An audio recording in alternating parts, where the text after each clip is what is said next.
A Aliança de Misericórdia, no Parque de Taipas, em São Paulo, atende cerca de 270 crianças de 0 a 5 anos em 2 creches, onde recebem educação, alimentação e assistência médica.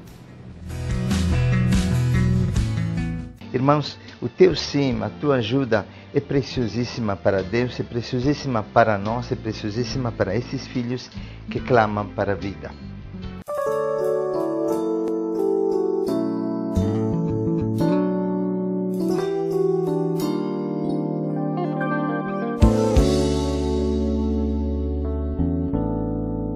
Olá, amigos da Web TV. Hoje, sexta-feira da Paixão. Então, eu gostaria que você tomasse a sua Bíblia. Hoje é um dia em que a igreja se volta para o mistério da cruz. Aquilo que de fato foi a forma, o meio que Deus escolheu para nos salvar. Aquilo que Jesus fez, nós vamos contemplar toda a sua paixão. Então, gostaria que você pegasse essa narração, está em João, Evangelho de São João, no capítulo 18, do 1 ao 19 até o capítulo 19, versículo 42. Então, é toda a narração da paixão. O Senhor esteja convosco, Ele está no meio de nós. Acompanhe comigo, 18, versículo 1. Dito isso, Jesus saiu com seus discípulos para outro lado da torrente do Cedron. Lá havia um jardim no qual ele entrou com seus discípulos. Também Judas, o traidor, conhecia o lugar, porque Jesus muitas vezes ali se reunia com seus discípulos. Judas, pois, levou o batalhão romano e os guardas dos sumos sacerdotes e dos fariseus com lanternas, tochas e armas, e chegou ali. Jesus então, sabendo que tudo o que ia acontecer com ele, saiu e disse: A quem procurais? A Jesus de Nazaré. Responderam. Ele disse: Sou eu.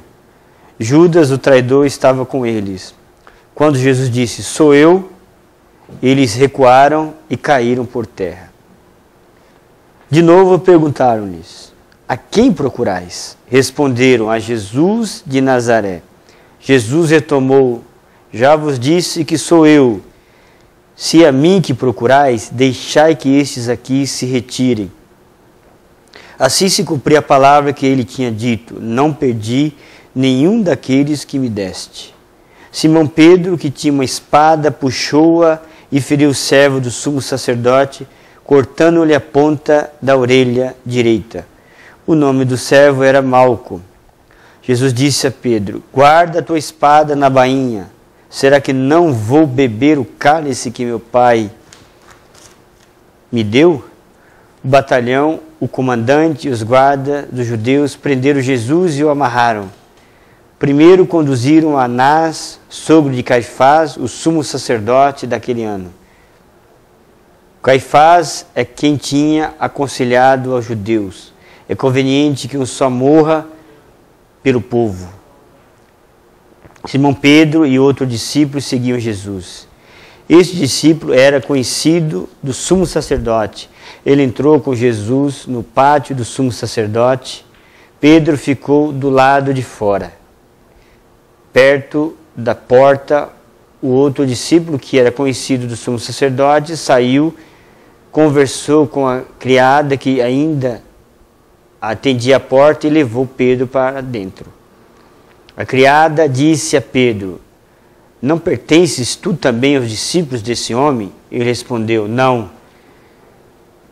Os servos e os guardas tinham feito um fogo porque fazia frio. Estavam se aquecendo e Pedro estava com eles para se aquecer. O sumo sacerdote interrogou Jesus a respeito de seus discípulos e do seu ensinamento. Jesus respondeu: Eu falei abertamente ao mundo. Eu sempre ensinei nas sinagogas e no templo, onde judeus se reúnem. Nada falei às escondidas. Por que me interrogas? Pergunta aos que me ouviram o que eu te falei, e eles sabem o que eu disse. Quando assim falou, um dos guardas que ali estavam deu uma bofetada em Jesus, dizendo: É assim que respondes ao sumo sacerdote? Jesus replicou-lhe: Se falei mal, Mostra em que falei mal. E se falei certo, por que me bates? Anás então mandou amarrado a Caifás. Simão Pedro continuava lá aquecendo-se. Disseram-lhe: não és tu também um dos discípulos dele? Pedro negou: não. Então um dos servos do sumo sacerdote, parente daquele a quem Pedro tinha cortado a orelha, disse: será que não te vi no jardim com ele? Pedro negou de novo e na mesma hora o galo cantou. E Caifás levaram Jesus ao palácio do governador. Era de madrugada. Eles mesmos não entraram no palácio para não se contaminarem e poderem comer a Páscoa. Pilatos saiu ao encontro deles e disse: que acusação apresentais contra este homem? Eles responderam: se não fosse um traidor, não teríamos entregue a ti. Pilatos disse: tomai-o vós mesmo e julgai-o segundo a vossa lei. Os judeus responderam: não nos é permitido matar ninguém. Assim se realizava o que Jesus tinha dito, indicando de que morte devia morrer.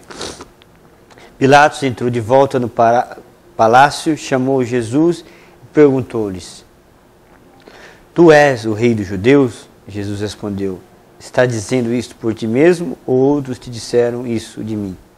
Pilatos respondeu: acaso sou judeu? Teu povo e o sumo sacerdote te entregaram a mim. Que fizeste? Jesus respondeu: o meu reino não é deste mundo. Se o meu reino fosse deste mundo, os meus guardas lutariam para que eu não fosse entregue aos judeus. Mas o meu reino não é daqui. Pilatos disse então: tu és rei? Jesus respondeu: tu dizes que eu sou rei. Eu nasci e vim ao mundo para isto, para dar testemunho da verdade. Todo aquele que é da verdade escuta a minha voz. Pilatos lhe disse: que é a verdade? Dito isso, saiu ao encontro dos judeus e declarou: eu não encontro nenhum motivo de condenação, mas existe entre vós um costume de que, por ocasião da Páscoa, eu vos solte um preso. Quereis que eu vos solte o rei dos judeus? Eles então se puseram a gritar: este não, mas Barrabás. Ora, Barrabás era um assaltante. Pilatos então mandou açoitar Jesus. Os soldados trançaram uma corda de espinhos e puseram na cabeça de Jesus e o vestiram com um manto de púrpura. Aproximavam-se dele e diziam: viva o rei dos judeus! E batiam nele. Pilatos saiu outra vez e disse aos judeus: olhai, eu o trago aqui fora diante de vós, para que saibais que eu não encontro nele nenhum motivo de condenação. Então Jesus veio para fora, trazendo a coroa de espinhos e o manto de púrpura. Ele disse-lhes: eis o homem. Quando ouviram, o sumo sacerdote e os guardas começaram a gritar: crucifica-o, crucifica-o. Pilatos respondeu: levai-o vós mesmo para o crucificar, porque eu não encontro nele nenhum motivo de condenação. Os judeus responderam-lhe: nós temos uma lei, e segundo esta lei, ele deve morrer, porque se fez filho de Deus. Quando Pilatos ouviu isso, ficou com mais medo ainda. Entrou no palácio outra vez e perguntou a Jesus: de onde és tu? Jesus ficou calado. Então Pilatos disse-lhe: não me respondes? Não me respondes? Não sabes que tenho poder para te soltar e para te crucificar? Jesus respondeu: tu não terias poder algum sobre mim se não fosse dado do alto. Por isso, quem me entregou a ti tem maior pecado. Por causa disso, Pilatos procurava soltar Jesus. Mas os judeus continuavam gritando: se soltas este homem, não és amigo de César. Todo aquele que se faz rei declara-se contra César. Ouvindo essas palavras, Pilatos trouxe Jesus para fora e sentou-se no tribunal, no lugar conhecido como Pavimento, em hebraico Gábata. Era o dia da preparação da Páscoa. Por volta do meio-dia, Pilatos disse aos judeus: eis o vosso rei. Eles, porém, gritavam: Fora, fora, crucifica-o. Pilatos disse: vou crucificar o vosso rei? Os sumos sacerdotes responderam: não temos rei senão César. Pilatos então lhes entregou Jesus para ser crucificado. Eles tomaram conta de Jesus, carregando a sua cruz. Ele saiu para o lugar chamado Calvário, em hebraico Gólgota. Lá eles o crucificaram e com outros dois, um de cada lado, ficando Jesus no meio. Pilatos tinha mandado escrever a faixa. Na cruz, um letreiro estava escrito assim: Jesus de Nazaré, o rei dos judeus. Muitos judeus leram o letreiro porque o lugar onde Jesus foi crucificado era perto da cidade. Estava escrito em hebraico, em latim e em grego. Os sumos sacerdotes disseram então a Pilatos: não escrevas o rei dos judeus, mas sim. Ele disse: eu sou o rei dos judeus. Pilatos respondeu: o que escrevi, escrevi. Depois que crucificaram Jesus, os soldados pegaram suas vestes e dividiram em 4 partes, uma para cada soldado. A túnica era feita sem costura, uma peça só de cima e embaixo. Eles combinaram: não vamos rasgar a túnica, mas vamos tirar a sorte para ver de quem será. Assim cumpriu-se a escritura: repartiram entre si as minhas vestes e tiraram a sorte sobre minha túnica. Foi isso que os soldados fizeram. Junto à cruz de Jesus estavam de pé sua mãe e a irmã de sua mãe, Maria de Cleofas e Maria Madalena. Jesus, ao ver sua mãe e ao lado dela o discípulo que ele amava, disse à mãe: mulher, eis aí o teu filho. Depois disse ao discípulo: eis aí a tua mãe. A partir daquela hora, o discípulo a acolheu no que era seu. Depois disso, sabendo que Jesus tudo estava consumado e para que cumprisse a Escritura até o fim, disse: tenho sede. Havia ali uma jarra cheia de vinagre, amarraram num ramo de sopo uma esponja embebida de vinagre e levaram à sua boca. Ele tomou o vinagre e disse: está consumado. Inclinando a cabeça, entregou o Espírito. Era o dia de preparação do sábado e este seria solene, para que os corpos não ficassem na cruz no sábado. Os judeus pediram a Pilatos que mandasse quebrar as pernas dos crucificados e os tirassem da cruz. Os soldados foram e quebraram as pernas primeiro a um dos crucificados com ele e depois ao outro. Chegando a Jesus, viram que estava morto, por isso não lhe quebraram as pernas. Mas um soldado golpeou-lhe o lado com uma lança e imediatamente saiu sangue e água. Aquele que viu dá testemunho e o seu testemunho é verdadeiro. Ele sabe que fala a verdade, para que vós também acrediteis. Isto aconteceu para que se cumprisse a Escritura que diz: não quebraram nenhum dos seus ossos. E outro texto da Escritura diz: olharão para aquele que transpassaram. Depois disso, José de Arimateia pediu a Pilatos para retirar o corpo de Jesus. Ele era discípulo de Jesus às escondidas. Por medo dos judeus, Pilatos o permitiu. José veio e retirou o corpo. Veio também Nicodemos, aquele que anteriormente tinha ido a Jesus de noite. Ele trouxe uns 30 quilos de perfume feito de mirra e de aloés. Eles pegaram o corpo de Jesus e o envolveram com os perfumes em faixas de linho, de modo que os judeus costumavam sepultar. No lugar onde Jesus foi crucificado, havia um jardim, e no jardim um túmulo novo, onde ninguém tinha sido ainda sepultado.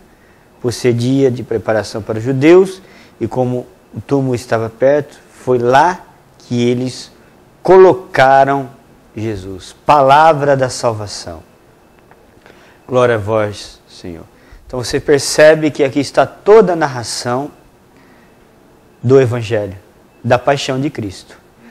Então, é o centro da Semana Santa, é a sexta-feira da paixão. A gente costuma ver que a sexta-feira é até mais importante que o próprio Natal. não tirando o Natal como uma festa sublime da encarnação de Jesus, o qual se fez homem para salvar e para vir aqui, estar no meio de nós, ele se encarna por amor. Mas na paixão ele se entrega num sim, que não foi um sim apenas, foi uma entrega de vida. Então nessa sexta-feira da paixão a igreja vive todo esse momento em que Jesus ele é julgado, condenado à morte, toda a paixão, todo o sofrimento. Então aqui eu te convido a você a viver com essa palavra do Evangelho, com essa narração da paixão, a tua vida, o teu amor a Cristo que se entregou por nós, por mim, por você. E nessa paixão você dizer, sim, Senhor, eu quero te amar, Senhor, eu te amo, obrigado, Senhor, foi por mim que tu se entregaste, foi tua morte, foi para que eu tivesse vida e vida plena. Que o Senhor possa te conduzir nessa paixão, uma experiência profunda de amor, que possa ser um batismo de amor, essa paixão nessa sexta-feira santa, na qual nós somos convidados a viver na celebração da paixão de Cristo. Então eu rogo a Deus e invoco o Espírito Santo que te faça viver plenamente a paixão de nosso Senhor Jesus Cristo no teu coração, na tua vida. Que o Senhor possa te abençoar e a Virgem dolorosa te conduzir a essa graça grande que nós somos convidados a experimentar. Em nome do Pai, do Filho e do Espírito Santo. Amém.